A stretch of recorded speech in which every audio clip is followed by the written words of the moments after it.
Dear fellow human, I think by now you have the feeling that something is not right about our current situation.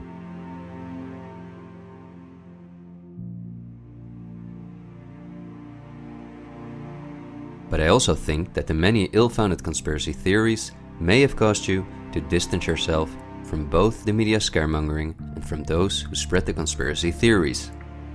Still, I hope you will listen to me for a moment, because as you watch this video, hundreds of millions of people worldwide are falling into poverty because of the measures that have been in place for so long.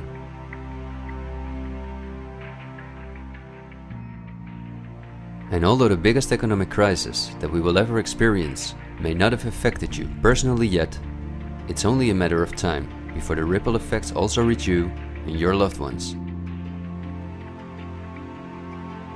This is not alarmism, but the harsh reality we face. I also think that we can limit the damage and even benefit from it if we are properly and objectively informed about our current situation. Therefore, I would like to show you some easy verifiable facts that I think are essential. Less than a handful of megacorporations dominate every aspect of our lives.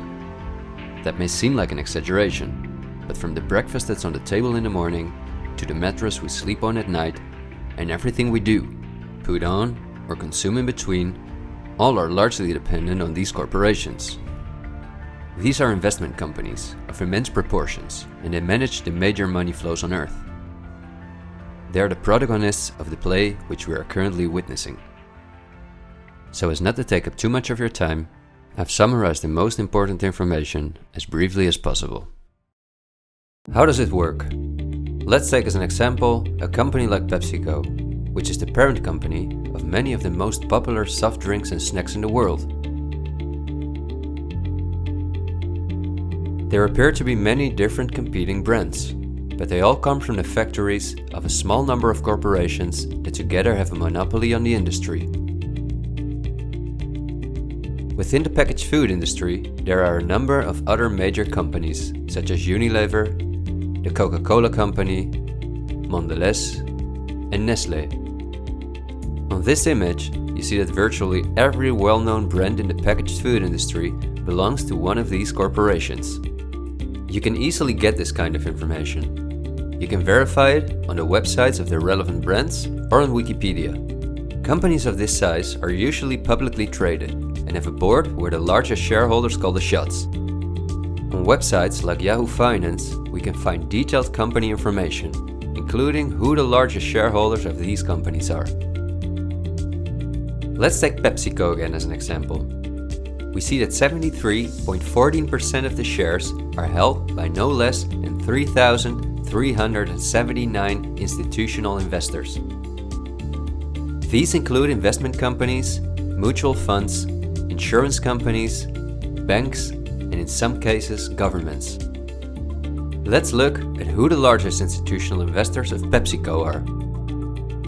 As you can see, just 10 out of the 3,379 investors account for almost 1/3 of all shares. The combined share capital of these top 10 has a value of approximately $60 billion. But of those 10 investors, 3 own more shares than the remaining 7. Let's remember their names and let's see who owns the most shares at the Coca-Cola Company, Pepsi's big competitor.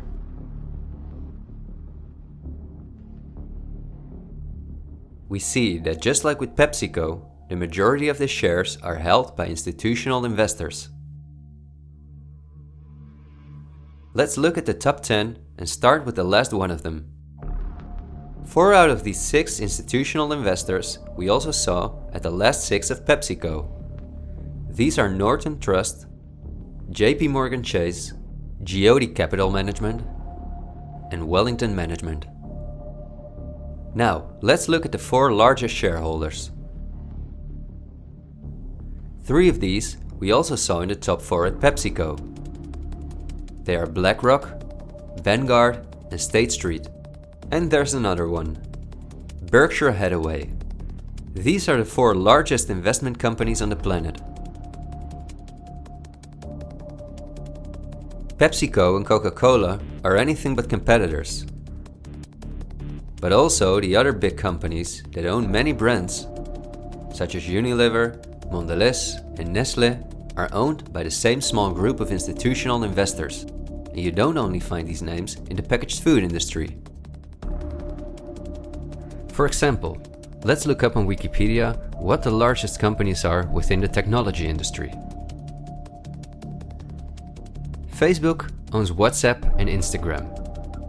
Together with Twitter, they form the most popular social media platforms in the world. Alphabet is the parent company of all Google businesses, including YouTube and Gmail, but they are also the biggest sponsors and developers of Android, one of the two operating systems on which almost all smartphones and tablets in the world run. The other operating system is Apple's iOS.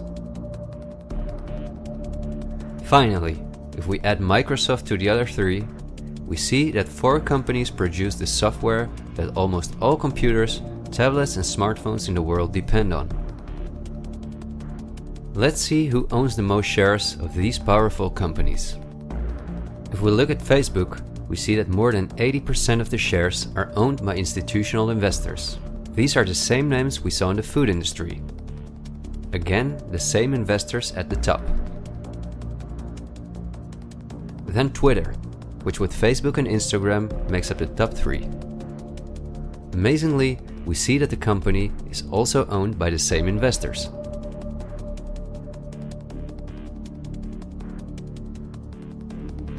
We see them at Apple, but also with their big competitor Microsoft.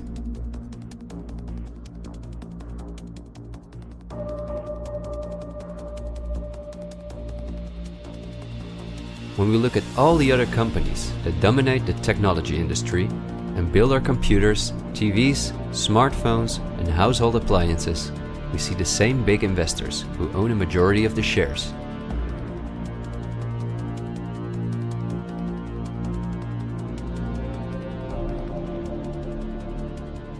We see this within all industries around the world. And just to show you that I'm not exaggerating, I'll give you another example. Let's say we want to plan a vacation. On our computer or smartphone, we look for a cheap flight to the sun through websites like Skyscanner and Expedia, both of which belong to the same group of institutional investors. We fly with one of the many airlines, of which the majority of the shares are often owned by the same investors or by governments, like Air France-KLM. The aircraft we fly is in most cases a Boeing or an Airbus. Again, we see the same names. We look for a hotel or an apartment through Booking.com or Airbnb.com. Once we arrive at our destination, we go out for dinner, then we write a review on TripAdvisor. The same investors are at the basis of every aspect of our journey, and their power goes even much further, because even the kerosene that fuels the plane comes from one of their many oil companies and refineries. Just like the steel that the plane is made of comes from one of their many mining companies. This small club of investment companies, banks and mutual funds are also the largest shareholders in the primary industries, where raw materials come from. If we look on Wikipedia for the largest mining companies in the world, we see that their shareholders are the same institutional investors we see everywhere else. The same goes for the largest agricultural companies in the world, that our entire food industry depends on. For example, they own Bayer, the parent company of Monsanto, the world's largest seed producer, which produces 90% of all the cotton seed on Earth, as well as the majority of all other seeds. But these institutional investors are also the shareholders of the largest textile manufacturing companies in the world, and even the numerous popular clothing brands that turn the cotton into the clothes we wear are owned by the same group of investors.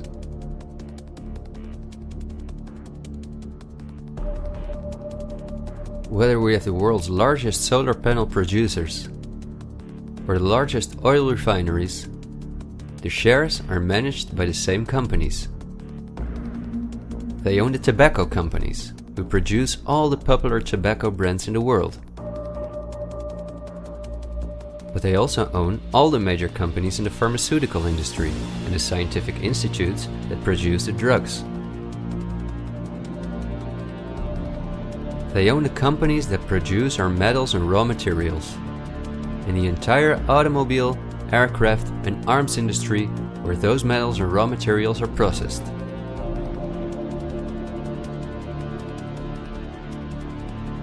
They own the companies that build our electronics. They own the big department stores and online marketplaces.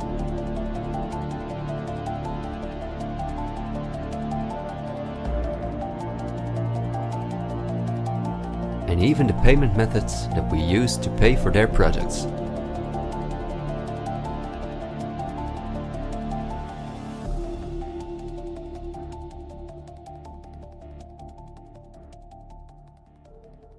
Because I want to keep my story as short as possible, I've decided to only show the tip of the iceberg.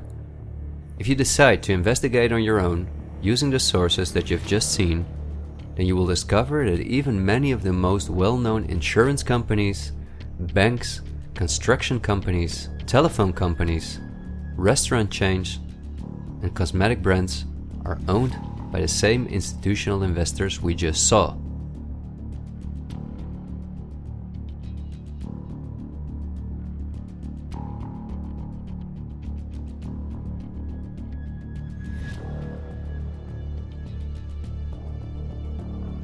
These institutional investors are, as I told you earlier, mainly investment companies, banks and insurance companies. They are in turn also owned by shareholders. Now, what is the most amazing thing? All of these institutional investors own each other's shares, and together they form an immense network that we can compare to a pyramid. The smaller institutional investors are owned by larger investors, who in turn belong to even larger investors. The visible top of this pyramid consists of only two companies, and we have seen their names many times by now.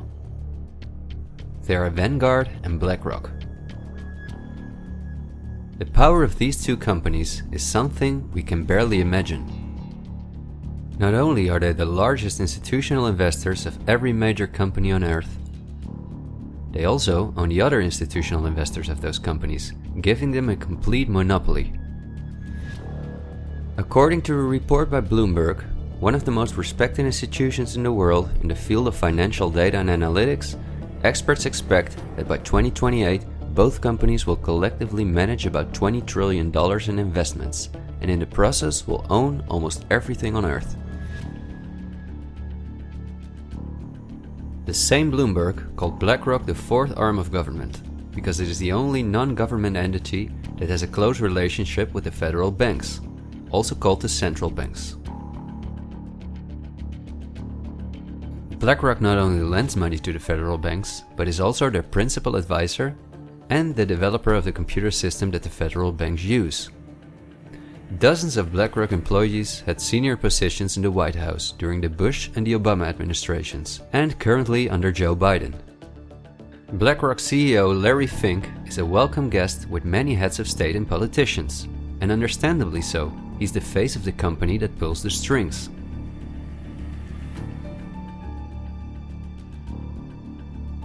Yet Larry Fink does not pull the strings himself. In fact, BlackRock itself is owned by shareholders. And if we look at who those shareholders are, we come to a strange conclusion. We see that BlackRock's largest shareholder is Vanguard, and this is where it gets dark.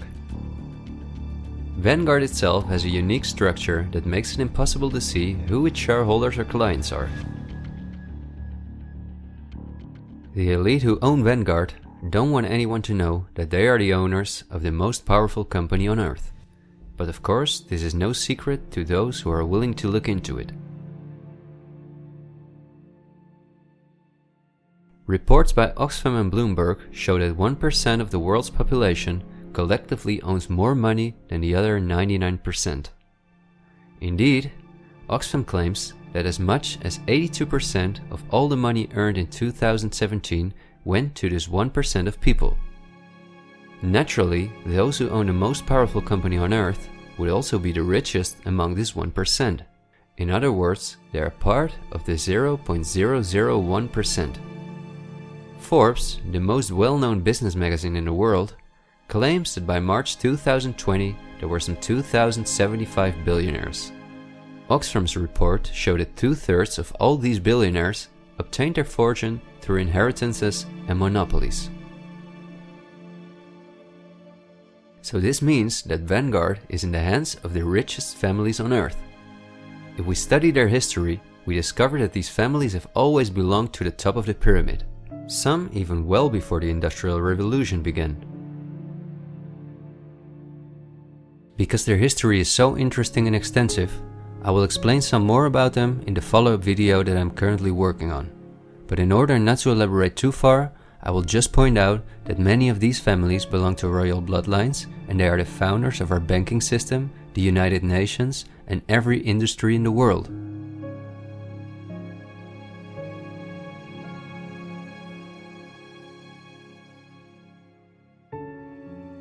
These families never lost their power, but because of an increasing world population, they were forced to hide behind investment companies such as Vanguard, whose largest shareholders are the private funds and non-profit organizations of these families.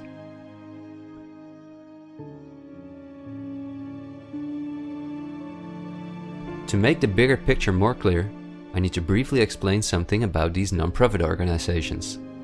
These are the links that connect the business community with politics and the media, allowing major conflicts of interest. At first glance, however, this is not too noticeable. Non-profits, also called foundations, are organizations that rely on donations, and they do not have to publish from whom they receive those donations. They can invest this money in whatever they want, and do not have to pay tax on their profits as long as those profits are reinvested in other projects that they are involved in. Non-profits can move hundreds of billions of dollars from invisible investors. According to a report by the Australian government, this makes non-profit organizations ideal to finance terrorist groups and launder large sums of money.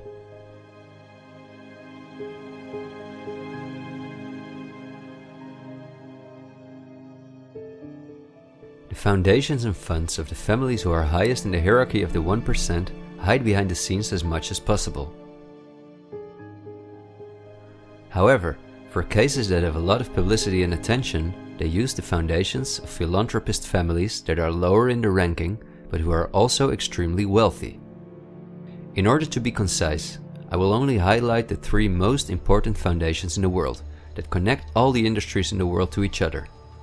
These are the Bill and Melinda Gates Foundation, the Open Society Foundations of the controversial multi-billionaire George Soros, and the Clinton Foundation.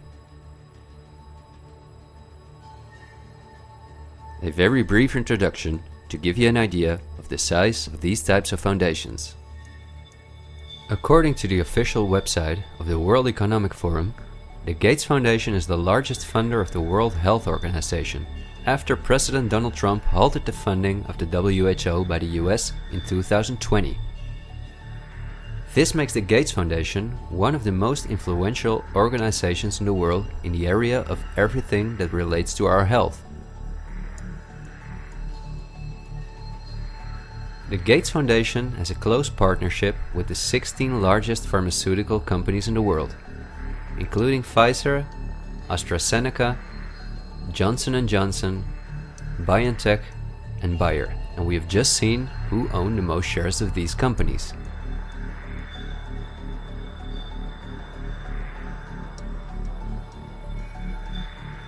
Bill Gates was anything but a poor computer nerd who made it to one of the richest people in the world, but he came from a philanthropic family that, just like himself, worked for the absolute elite. Bill is the founder of Microsoft, which is owned by BlackRock, Vanguard, and until recently Berkshire Hathaway. But at the same time, the Gates Foundation is the largest shareholder after BlackRock, Vanguard, and State Street in Berkshire Hathaway, where he was even on the board for a while. We would spend hours if we considered everything the Gates Foundation, the Open Society Foundations of George Soros, and the Clinton Foundation are involved in. But because they connect us with the next topic and with the current events, this brief introduction was important. I think the next topic should start with a question. A random person like myself, with very little experience in video editing, using an old laptop, can in 20 minutes objectively portray that only 2 companies have a total monopoly over all the industries in the world. So the natural question is, why don't you hear about all of this in the media? What? It's a good question. Every day we have the choice between countless reports, documentaries, and television programs, and yet not one of them talks about this. Is it something not interesting enough? Or might there perhaps be other interests at play? The answer we get again from Wikipedia. About 90% of the international media is owned by 9 media conglomerates. The companies owned by these media conglomerates are too many to mention, so I'm just going to show you the most important brands that we all know. Viacom CBS is the parent company of, among others, all CBS channels, Paramount, where the most famous movies and series in the world come from, MTV, Comedy Central, Nickelodeon, the popular British Channel 5, and the popular Australian 10. Guess who the largest shareholders of Viacom CBS are? Before we look at the other major conglomerates, let's not forget to mention our extremely powerful streaming monopolists, Netflix and Amazon Prime, both of which belong to the same shareholders. Then AT&T, which is the parent company of Warner Brothers, HBO, Discovery Channel, CNN, Cartoon Network, TNT, DC, and many other well-known brands. Guess who the largest shareholders of AT&T are?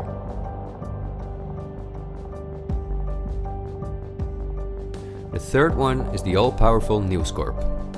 This company owns many of the most well-known national and regional newspapers, magazines, and TV channels in the US, the UK, and Australia. The shares of News Corp are owned by the American multi-billionaire Rupert Murdoch and by the institutional investors we see everywhere else. News Corp's sister company is Fox Corporation, which is also one of the most powerful media conglomerates on Earth. Just like News Corp, it is owned by the Murdoch family and the usual investors. Then the Walt Disney Company, a conglomerate of unimaginable dimensions, with many subsidiaries such as Pixar, Marvel, 20th Century, Lucasfilm, ABC, National Geographic, and Hulu. Who are their biggest shareholders?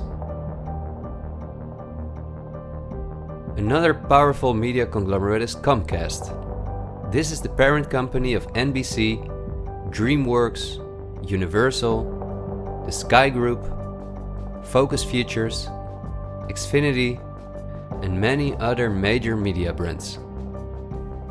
As you would expect, their largest shareholders are Vanguard and BlackRock.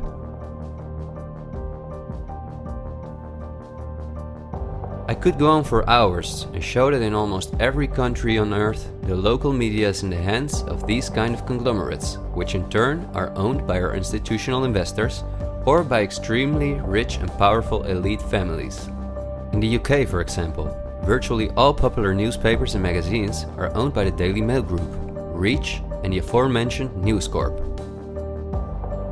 In the Netherlands, the entire media is in the hands of the Persgroep, Mediahuis, and Bertelsmann. And in Germany, the entire media is either controlled by the German government, ProSiebenSat.1, Axel Springer, and again, Bertelsmann, which is also a conglomerate of unprecedented dimensions. Not only is this the parent company of the largest book publisher in the world, Penguin Random House, and owner and founder of BMG Music, Bertelsmann also controls a large part of the European media through their subsidiary RTL, a company with 67 TV channels, 10 streaming platforms, and 38 radio stations. Bertelsmann is owned by the ultra-rich Bertelsmann-Mohn family, who openly collaborated with the Nazis. Because of this, Reinhard Mohn was held as a prisoner of war in the US. Besides RTL, Bertelsmann also owns a large part of the French mainstream media. And together with Mediaset, the powerful Italian conglomerate of former President Berlusconi that controls the most important part of the Italian mainstream media, they also own all popular Spanish TV channels. Now, to complete the picture, let's look at where the news comes from that all these media outlets are feeding us on a daily basis. The various news media do not produce their news themselves, but use information and images from news agencies such as Reuters, the Dutch ANP, and the French AFP. These organizations are anything but independent. Reuters is owned by the powerful Canadian Thomson family. The ANP is owned by Dutch investor Kees Omen, and the AFP is largely financed by the French government.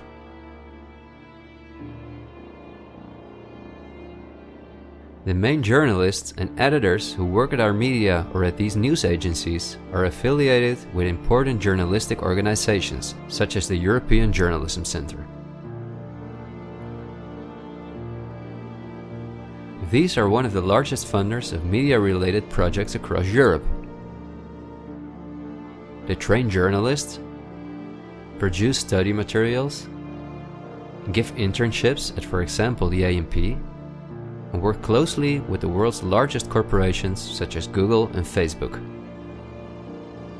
For journalistic analysis and opinion, all the major media outlets in the world use Project Syndicate, the most powerful organization within its field.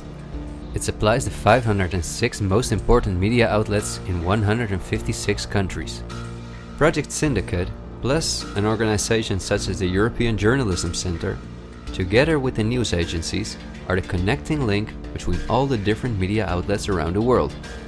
When newscasters read the news from their teleprompters, there is a good chance that the text comes from one of these organizations. As a result, the global media is often synchronized in its reporting. We are concerned about trouble and trend of irresponsible, one-sided news stories Plaguing our country. The sharing of biased and false news has become all too common on social media. More alarming, some media outlets publish these same fake stories without checking facts first. The sharing of biased and false news has become all too common on social media. More alarming, some media outlets publish these stories simply aren't true without checking facts first. Unfortunately, some members of the media use their platforms to push their own personal bias and agenda to control exactly what people think. And this is extremely dangerous to our democracy. This is extremely dangerous to our democracy. This is extremely dangerous to our democracy. This is extremely dangerous to our democracy. This is extremely dangerous to our democracy. This is extremely dangerous to our democracy. This is extremely dangerous to our democracy. This is extremely dangerous to our democracy. This is extremely dangerous to our democracy. This is extremely dangerous to our democracy. This is extremely dangerous to our democracy. This is extremely dangerous to our democracy. This is extremely dangerous to our democracy. In September 2020, the European Journalism Centre and Facebook set up a fund to support selected news organizations to do the reporting during the corona crisis. Let's see who the organizations are that, along with the news agencies, produce our news. At Project Syndicate, we see the Bill and Melinda Gates Foundation, the Open Society Foundation, and the European Journalism Centre.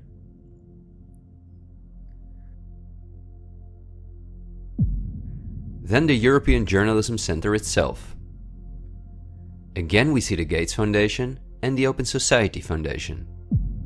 And they also receive large donations from Facebook, Google, the Dutch Ministry of Education, Culture and Science, and from the Dutch Ministry of Foreign Affairs.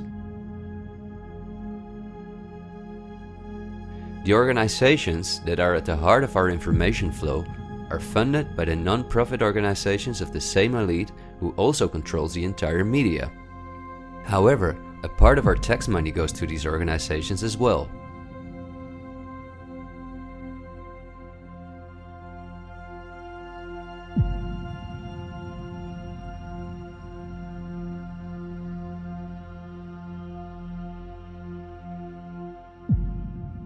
Okay, I realize this was a lot of information to process, and believe me, I've made it as short as possible, and I've only used those examples that seem necessary to show you the overall picture, so you can understand the current situation better.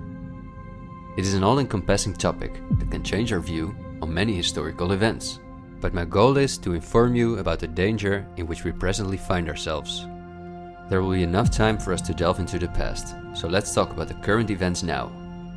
The elite that controls every aspect of our lives, up to the information that we receive, depends on an unimaginably coordinated collaboration to keep all the different industries on Earth connected to each other, in order to ensure they all work in the elite's interests.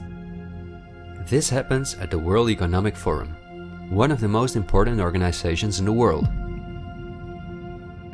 At its annual meeting in Davos, the CEOs of the largest companies on Earth gather along with heads of state, politicians, and other influential individuals and organizations like UNICEF and Greenpeace.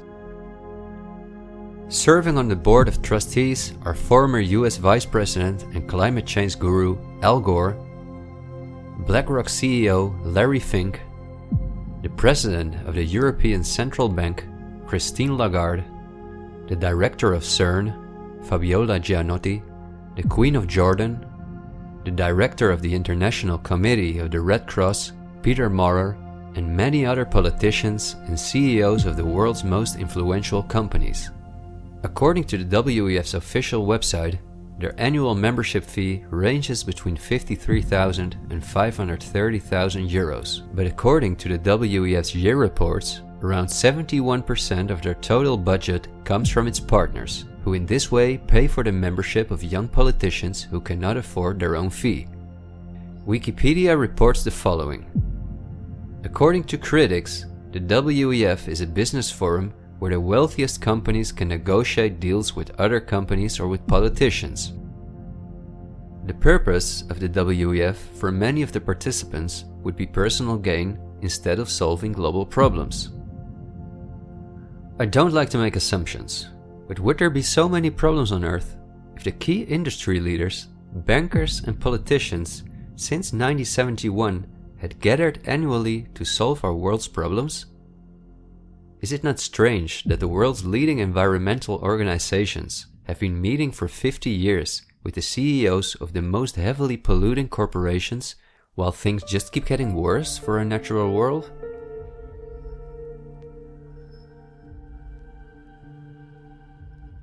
That these critics of the WEF are right soon becomes clear when we look at who the most important partners are that account for almost 71% of the WEF's budget. There are BlackRock, the Open Society Foundations, the Bill and Melinda Gates Foundation, and many other large corporations of whom Vanguard and BlackRock own the shares directly or indirectly.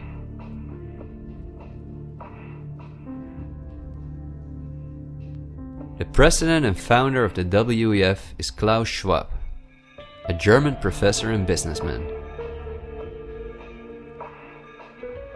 In his book, The Great Reset, he describes in detail the plans of his organization.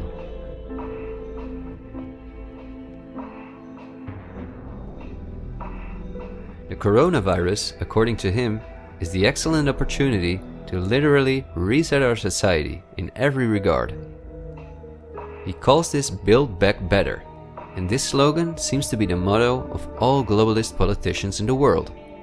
And it's now a historical moment, a crucial moment, to rebuild the future, to reset our policies. And of course, we also want to work together on building back better. You know, I said we're going to build back and we're going to build back better. It's certainly a major crisis, but it also offers us a unique opportunity. We must use this historical opportunity. Together we can turn a crisis into an opportunity. But this global pandemic has also created an opportunity to build back better. To build back better later. But also to build back better. To build back a better world. To build back better. We can't just build back, we got to build back better. And achieve the Sustainable Development Goals. And climate action is an essential part of that.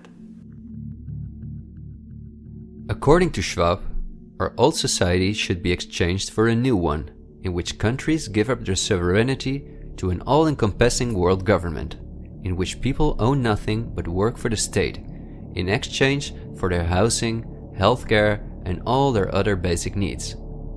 All of this is necessary, according to the WEF, because our modern consumer society, which the elite themselves imposed on us, can't keep going as it is. It's no longer sustainable.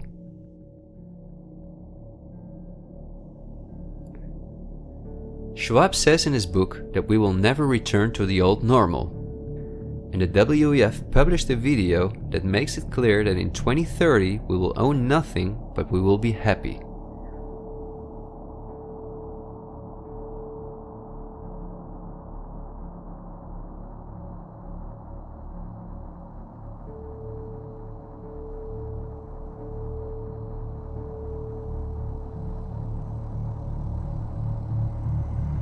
You've probably heard some talk about the New World Order. The media wants us to believe that this is a topic for conspiracy theorists, although it has been talked about for generations by presidents such as George Bush Sr., Nelson Mandela, and Bill Clinton. We have before us the opportunity to forge for ourselves and for future generations a new world order, a world where the rule of law, not the law of the jungle, governs the conduct of nations. When we are successful, and we will be, we have a real chance at this new world order, an order in which a credible United Nations can use its peacekeeping role to fulfill the promise and vision of the UN's founders. After 1989, President Bush said, and it's a phrase that I often use myself, that we needed a new world order. That the affirmative task we have now is to actually create a new world order. But also by the world's most famous philanthropists such as Cecil Rhodes, David Rockefeller, Henry Kissinger, and even George Soros. I think you need a new world order, that China has to be part of the process of creating it, and they have to buy in, they have to own it. These important figures, who apart from Mandela, were all among the top of the elite when they were still alive, are not the only ones who dream about an all-powerful world government. In 2015, the UN presented its controversial Agenda 2030, which is almost identical to Klaus Schwab's Great Reset. In their own words, the UN, like Schwab, wants to ensure that by 2030, poverty, hunger, environmental pollution, and disease no longer exist on Earth. It sounds like a sympathetic plan, until you read the fine print. You see, the idea is that Agenda 2030 is going to be paid for by us, the citizens.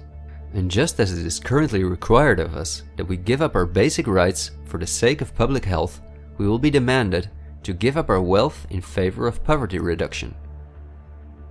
These are not conspiracy theories. You can read this for yourself on their official website. In short, it boils down to this. The UN wants to take the tax money from all Western countries and give it to the mega corporations of the elite, who will be contracted to rebuild society. Globally, a completely new infrastructure is needed, because fossil fuels must be made a thing of the past, according to the UN. For this immense project, a world government is needed, says the UN. And the same UN takes it upon herself to be this global government. Just like Schwab, the UN also believes that a pandemic is the perfect opportunity to accelerate the implementation of Agenda 2030. It is worrisome that the WEF and the UN openly admit that they consider pandemics and other disasters as an opportunity to transform society, especially since we have seen that the elite have all the resources at their disposal to make us believe that there is a pandemic, and even to create one.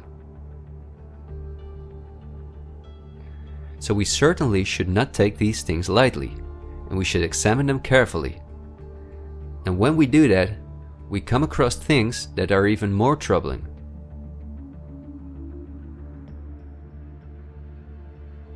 On Friday, October 18, 2019, months before the pandemic was declared, a meeting was held at the Pierre Hotel in New York City for a select group of about 130 very important guests, including politicians and the world's most respected medics and pharmacists. The purpose of the meeting was to simulate the possible scenarios in the event of a global pandemic. This could be a coincidence, you might say. For this simulation, however, a coronavirus was used as an example. The simulation covered in detail how the coronavirus would develop and how they could only control this through the intensive collaboration of entire industries, governments, and government agencies. Once again, a new world order to save us from destruction. Does it surprise you when I tell you that this meeting, called Event 201, was organized by none other than the World Economic Forum, the Bill and Melinda Gates Foundation, and the Johns Hopkins Institute? This is not a conspiracy theory. Check the official website of Event 201 for yourself.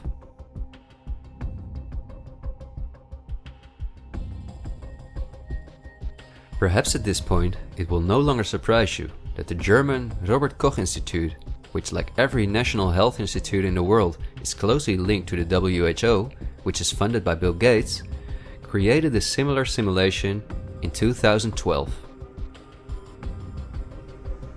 As was the case during Event 201, the simulation assumed the coronavirus. This simulation assumed that in a Southeast Asian food market, a coronavirus would spread from animal to human. How coincidental, isn't it? In this simulation, it takes several weeks for the authorities to identify the virus, allowing it to spread worldwide. The simulation is made of the consecutive 3 years, in which there are lockdowns and economies are destroyed. But also the impact on society is simulated in all aspects, even the protests.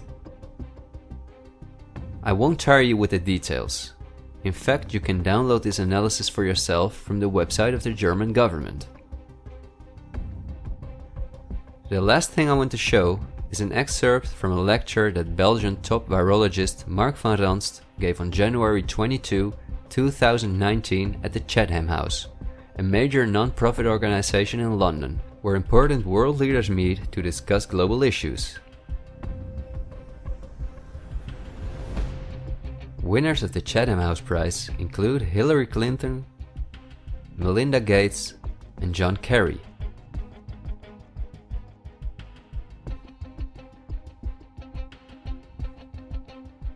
What Van Ranst is discussing is simply shocking. Van Ranst in fact explains how he has fooled the entire Belgian population during the swine flu through fear-mongering, out-of-context mortality rates, and media manipulation. He laughingly explains how he managed to impose the vaccine for the swine flu on the frightened Belgian population, a vaccine produced by the pharmaceutical companies he worked for. Thank you very much, Ab. Thanks for the invitation. And I was asked to tell you about my experiences being the crisis manager, the flu commissioner for Belgium, and highlighting the communication. And then you have one opportunity to do it right. I mean, day one is so important. In day one, you start your communication with the press, with the people, and you have to do it right. I mean, you have to go for one voice, one message. In Belgium, they chose to appoint a non-politician to do that. I mean, I have no party affiliations, and that makes things a little bit, at that time at least, a little bit easier, because you're not attacked politically, majority, minority. That doesn't come into play, and that was a huge advantage. The second advantage is that you can play in Brussels the complete naive guy and get a lot more done than you would otherwise be able to do. You have to be omnipresent that first day or the first days, so that you attract the media attention. You make an agreement with them that you will tell them all, and if they call, you will pick up the phone. When you do that, then you can profit from these early days to get complete carpet coverage of the field, and they're not going to search for alternative voices there. And if you do that, that makes things a lot easier. These first weeks, That's easy street. When you have no opposition and everybody needs news and they can come to you for news, you can bring quite a lot of neutral information, and it is picked up, and it is well, the news is brought the way you bring it, and that is you can only do that in the first couple of weeks or months. And then you have to say, okay, well, we will have H1N1 deaths. Of course, that would be unavoidable. I used there Sir Donaldson's quote, where he said that in the UK, by the peak of the epidemic, 40 people would die per day at the end of the summer. So 62 at that time million people in the UK, 40 deaths a day. I worked it out for Belgium. That would be 7 deaths a day at the peak of the epidemic. I used that in the media. 7 Belgian flu deaths per day at the peak of the epidemic would be realistic. That is true in every year, even interpandemically. That is very, very conservative. However, talking about fatalities is important, because when you say that, people say, wow, what do you mean? People die because of influenza? And that was a necessary step to take. And then, of course, a couple of days later, you had the first H1N1 death in the country, and the scene was set and it was already talked about. And then you had to pick who is going to be vaccinated first. And then, well, women and children first, whatever. I mean, risk groups, they were important. And then I misused the fact that the top football soccer clubs in Belgium inappropriately and against all agreements vaccinated they made their soccer players priority people. So I said I can use that. Because if the population really believes that this vaccine is so desirable that even the soccer players would be dishonest to get their vaccine, I said, okay, I can play with that. So I made a big fuss about this. This is Van Ranst is raving mad. But it worked. The Chatham House organization is also funded by all major corporations of the elite, the Gates Foundation and the Open Society Foundations. We could talk for hours about the coronavirus, which has a survival rate of 99.98%, and about the incomprehensible measures that are destroying our society. Millions of entrepreneurs have lost their income. Countless elderly people have died in loneliness, isolated from their families. But I think we have reviewed enough facts that put the global COVID measures in a broader context, seen from the perspective of the elite. This extremely wealthy elite, collectively of tens of thousands of billions, has no problem whatsoever with the fact that more than 40% of the world's population has to live on less than $5.50 a day, or that millions of children are dying from the drinking water contaminated by them, or from malnutrition, or by their bullets and bombs. They just want to get more powerful. The elite have absolutely no intention to share their wealth with us. In fact, they are honest about their plans to take even the last bit from us, and those plans are being rolled out as I'm telling this. The underlying motives of the elite will not be explained in this episode, because for this we have to dive into history and discuss topics that are beyond our modern rational thinking. But for now you may understand well enough with the simple logic that a new world order, or an all-encompassing world government, is the only way for a small elite to retain its power over an ever-increasing world population. Companies like BlackRock and Vanguard do not benefit from national borders, import taxes, and real diversity.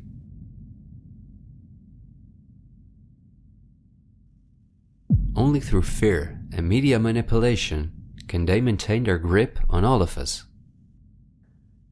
And I deliberately haven't even mentioned the inhumane blackmailing methods by which the elite keep their own most important minions in line. Because if this topic has aroused your curiosity, you will undoubtedly find out all about this in time. The elite have no intention to cure us from the countless diseases we've contracted from the toxic food they've produced, and from the environmental pollution which they have caused. After all, if we didn't get sick, the entire pharmaceutical industry would collapse. Nothing sells like fear is the motto of top virologists like Mark van Ranst. You will be amazed, as I was, when you discover that we have been warned countless times about this elite. I think we're being run by maniacs. If anybody can put on paper what our government and the American government, etc., and the Russian, Chinese, what they are actually trying to do, I think they're all insane. But I'm liable to be put away as insane for expressing that. That's what's insane about it. Don't you agree? For we are opposed around the world by a monolithic and ruthless conspiracy that relies primarily on covert means for expanding its sphere of influence, on infiltration instead of invasion, on subversion instead of elections, on intimidation instead of free choice, on guerrillas by night instead of armies by day. It is a system which has conscripted vast human and material resources into the building of a tightly knit, highly efficient machine that combines military, diplomatic, intelligence, economic, scientific, and political operations. Its preparations are concealed, not published. Its mistakes are buried, not headlined. Its dissenters are silenced, not praised. No expenditure is questioned, no rumor is printed, no secret is revealed. President Kennedy has been assassinated. It's official now. The president is dead. Women here in shock, some have fainted. Grown men, Secret Service men standing by the emergency room, tears streaming down their face. There's only one word to describe the picture here, and that's grief, and much of it. It's official. As of just a few moments ago, the President of the United States is dead.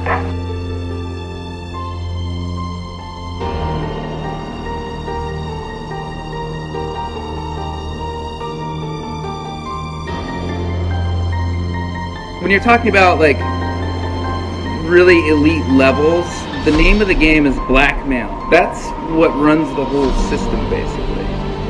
They want compromised people because they're easy to control. I'm not suicidal. I'm not suicidal.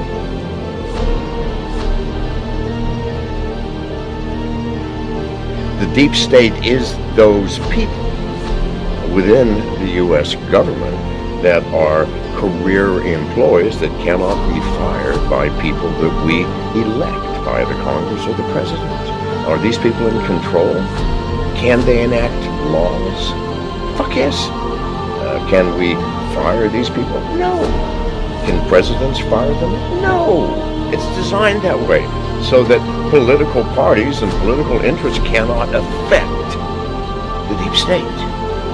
Do you understand the nightmare of our situation, people? It is no secret. It is as open as it can be. The deep state does control America. Wake up, people, please. God, use some common fucking sense. Thank you.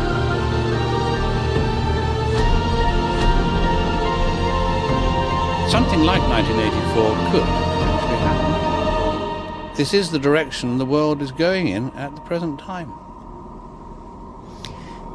In our world, there will be no emotions except fear, rage, triumph, and self-abasement. The sex instinct will be eradicated. There will be no loyalty except loyalty to the party. But always there will be the intoxication of power. Always, at every moment, there will be the thrill of victory, the sensation of trampling on an enemy who is helpless. If you want a picture of the future, imagine a boot stamping on a human face forever. The moral to be drawn from this dangerous nightmare situation is a simple one. Don't let it happen. It depends on you. With this video, I hope to reach you, to reduce the ever-increasing distance between us. Only when we are divided can the elite retain its power over us. The greatest fear of the elite is that we will realize what is really going on Earth. And the only way the elite thinks they can prevent this from happening is through censorship,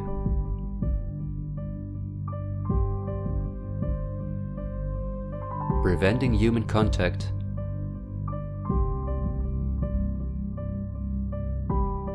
the incessant framing of political opponents and those who think differently,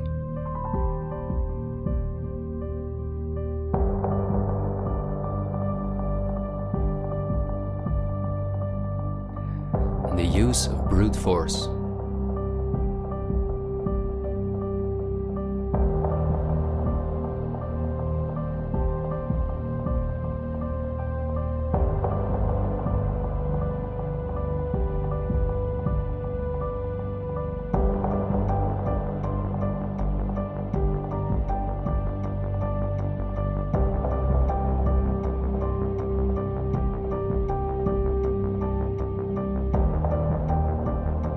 The plans of the elite are clear, and so is the ruthless way in which they want to accomplish them.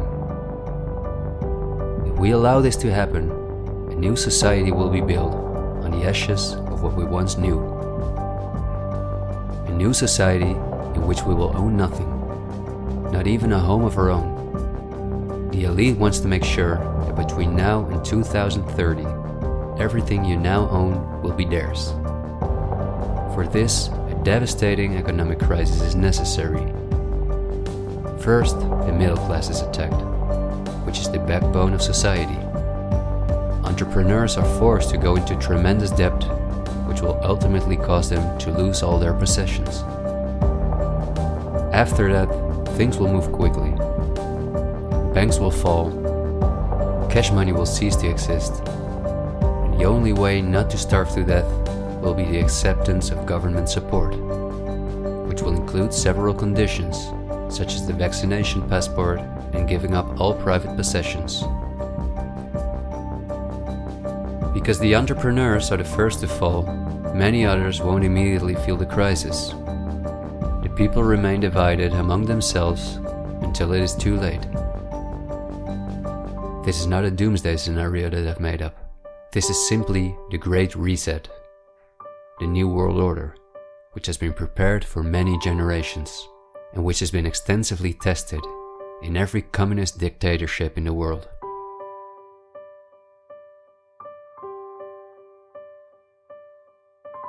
But this can also go a different direction, and instead of a great reset, we can cause a great awakening and create a world where no one has to go hungry, and where we can live in a sustainable way, in freedom, with each other and with nature.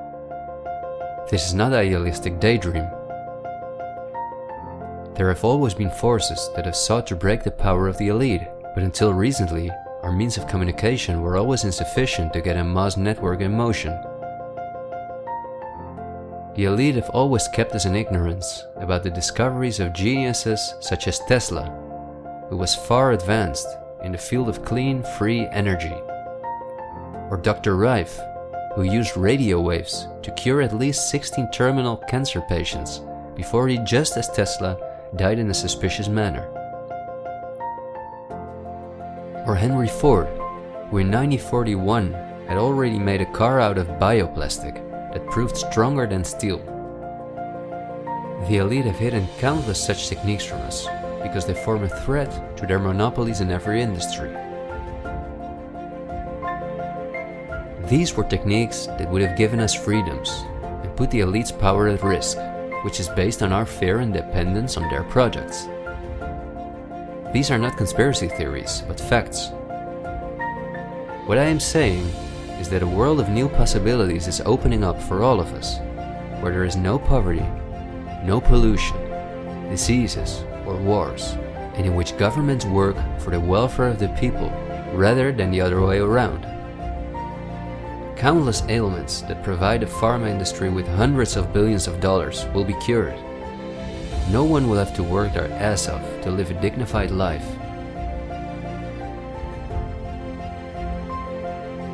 People will no longer live in fear because of the lies of the media, the pharma industry, the climate lobbies, and politicians. It's all on the horizon, but we have to go through the storm first and recognize what the real problem is in our society. I want to thank you for listening to me, and I hope someday, in freedom, together we'll reflect back on this unique moment in history. There is still so much to tell, but we will save the rest for later. This video was only intended as an introduction. This is where our journey starts, and it will be a difficult one, but we will undertake it together, and we will help each other get up when we fall.